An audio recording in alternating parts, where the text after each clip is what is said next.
This is the story of the Faceless Man. I am going to tell you something that still gives me chills, something that will make you question what hides in the shadows when the night falls. It all started in a small, quiet town surrounded by dense, ancient woods. The kind of town where everyone knows each other and nothing unusual ever happens. But one night, that changed forever. There was a boy named Daniel, a university student who had recently moved to town to live with his grandfather. His grandfather was an old man, always warning him not to go near the woods after sunset. He would say, "There are things out there, Daniel, things you don't understand."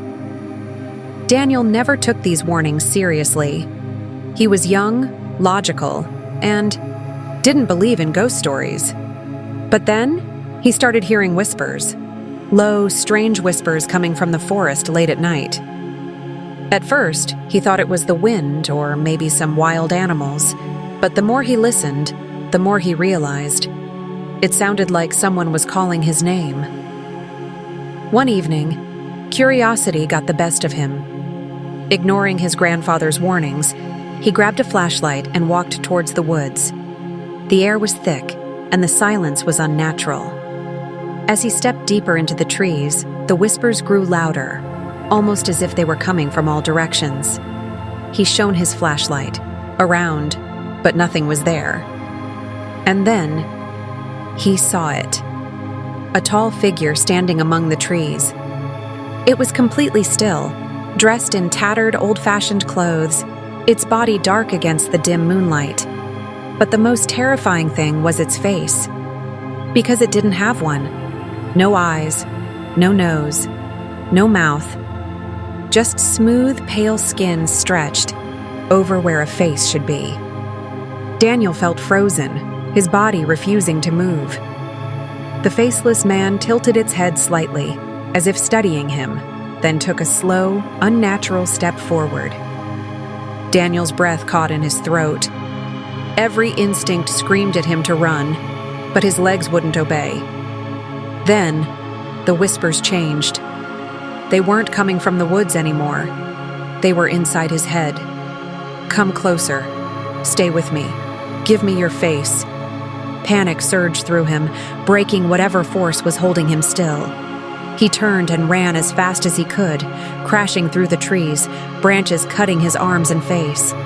The whispers grew louder, angrier, filling his skull like a swarm of voices screaming at once.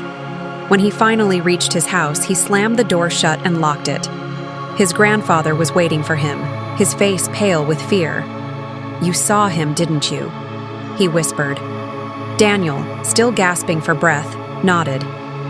His grandfather grabbed him by the shoulders. "Listen to me carefully. That thing, it takes faces.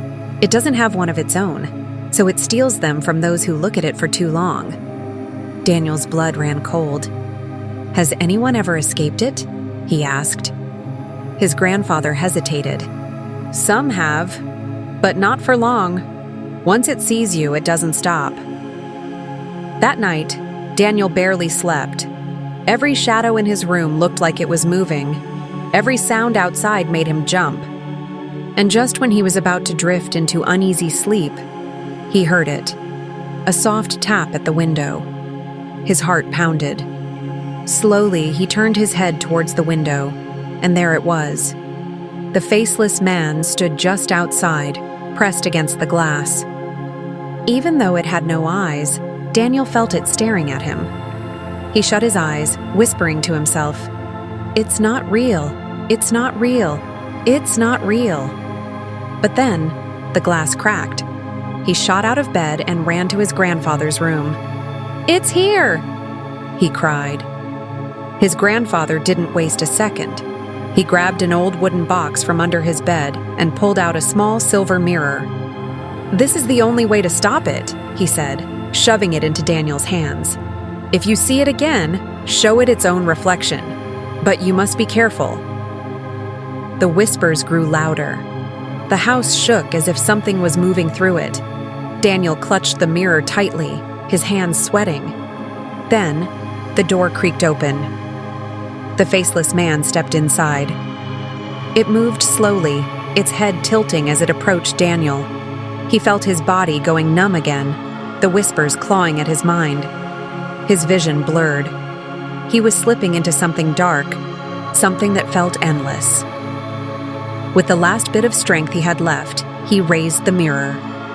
For the first time, the faceless man saw itself. A horrible, distorted scream filled the room. Its body twisted and convulsed, as if the sight of itself was unbearable.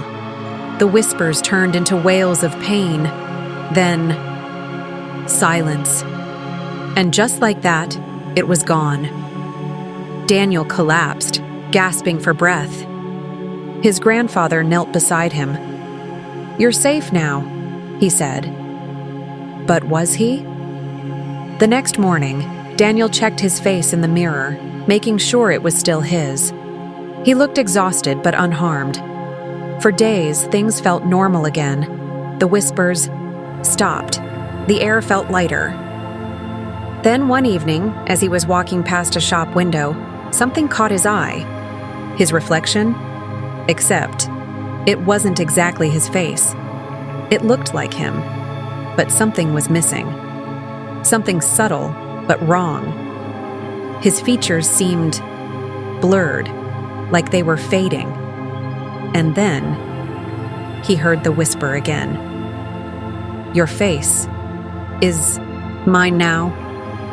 Daniel's breath hitched. He turned around, scanning the street. It was empty, but in the reflection, just behind him, stood a tall, dark figure, smiling.